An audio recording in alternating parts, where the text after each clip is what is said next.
turn that down a bit. View as well. Some more cassettes I've scored there the other day. Good old chrome dioxide BASF. These are actually quite good tapes. Got some Van Halen and everything on there, which I'm going to keep. And Men at Work on one side. This deck's been working quite well. I touched the speed up a little bit. I'm going to demonstrate to you these cheese gears of yeah, you can see why they're called stale cheese gears. Well, that's the one I'm going to place first. I got 1, 2, 3, 4, 5, 6, 7, 8 of its teeth left. My replacement nylon gear, which is unfortunately too small. And this is a cheese gear which failed, and now the auto stop doesn't work. First this nodule broke off, I fixed that.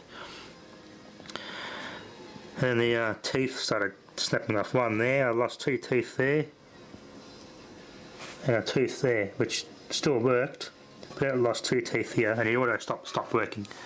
And that was the end of that. Look at that.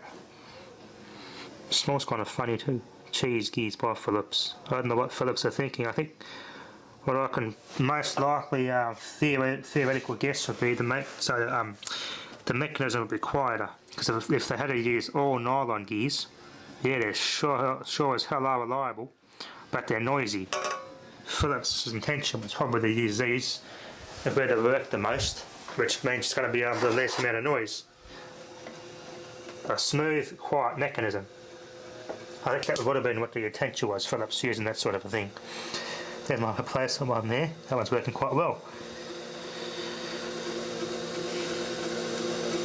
Just yeah, clever ingenuity in that one. I just use a WD-40 nozzle, the hose, extender hose, and drilled it out to fit in that gear.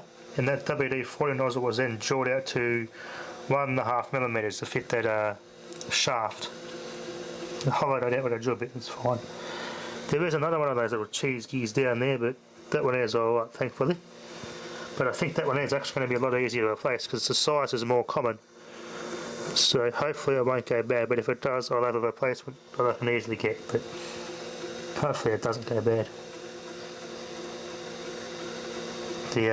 This is the thing going backwards and forwards. It's a very cool auto stop mechanism, so I do like it quite a lot. It gives it character, that sort of mechanism. So that's out of action, unfortunately, until I can get this gear replaced. The diameter of the replacement one I just set on top of the old one.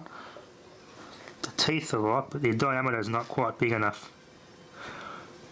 So I'll have to scrap some more junk and keep an eye on the nylon gears that are in there. So if I find a nylon gear that's the same size as that, and has the same characteristic as this one, I'll do the same. And one of those little dots you see on there, those little holes that have on there in the moulding, I can drill one of those holes out and stick a bit of plastic or something in there to replace this cam, which makes the auto stop work again. So it's not going to be that hard to fix. So, and this bloody cheese gear though, bloody hell, it's just kind of crap. That was the first failed in the damn thing. It's the first gear that failed. It's just crap. But yeah, it's easy to slowly it's just come up quite well. It's quite a nice tape deck. I did some recording with it the other night and it worked quite well. Very well made. I did have some noise to it on playback, so I have to clean this record and playback switch to fix that. Anyway, work in progress, work in progress. Thanks for watching.